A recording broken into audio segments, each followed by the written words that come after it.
Today, I'm doing something a little different. Today, I'm going to be analyzing Godzilla's first real fight in Godzilla series, his battle against Crustacous Rex. This video is heavily inspired by Sensible Science content. Shout out to him, he's a great YouTuber. And what I'm doing is essentially in a sense of doing what he does, but with Godzilla instead. Now this fight is going to be scored using the 10-point must system that is used when scoring MMA fights. Each round will be scored separately. The winner of a round will receive 10 points and the loser will receive 9 points or less, depending on how bad they lost. This fight is scheduled for 3 rounds. Sound the bell, and let's go. The two charge at each other and stand off. Godzilla goes for a lunge, but gets easily dodged by Crustacous. Crustacous pulls Godzilla's legs out from under him with his tentacles and follows up by going for a pounce. I'm a little unclear if the strike even landed, but I'm inclined to say it didn't. Godzilla and T-Rex rise out of the ocean with T-Rex using his tentacles to grapple with Godzilla, pulling him down from under the water, only for Godzilla to quickly pull him under too. Now right off the bat, T-Rex is demonstrating way better battle IQ compared to Godzilla. He's using the better range of his tentacles to grapple with Godzilla and leave him open for more attacks. And this is something that's going to show up later in this round as he continues.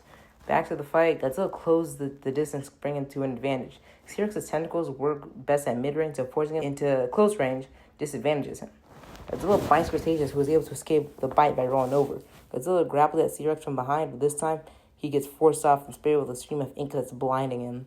The ink wasn't the main attack, though, because it was actually a setup for a devastating leg strike by Crustacous, dropping Godzilla and ending the first round. Now I'm going to score this round a 10-9 for T-Rex. Crustacous generally showed more control over the round, grappling with Godzilla to subdue him.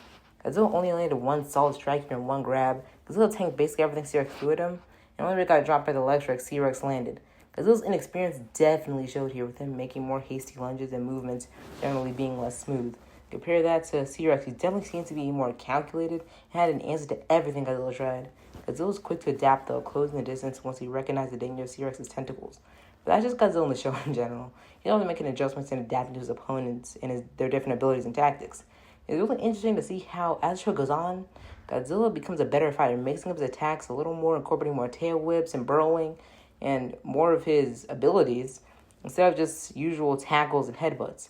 You can also see him becoming more defensively responsible as the series goes on, whether this is something that the animators actually thought out, or is it just coincidence, it'd be beyond me. Some nice food for thought. Here's the stats for the round. As you can see, both fighters attempted the same amount of strikes and landed the same strikes as well, making them equally accurate. T-Rex's strike count is so low because he was mainly grappling. Grapples don't really count as strikes. An important thing to remember is that the stats don't necessarily dictate the fight, and that shows great effect here. By looking at the fight, by just looking at the stats, you would think he was dead even with the extra projectile providing the edge, when in reality, this was a very dominant round for Crustacous. The main thing that wasn't making it a 10 out of 8 is that none of Crustacous' attacks were damaging Godzilla that much, aside from the leg strike towards him towards the end. The score is 9-10 going into the next round. As Crustacous' back is turned, Godzilla throws a rock that lands on it, coaxing T-Rex to attack him.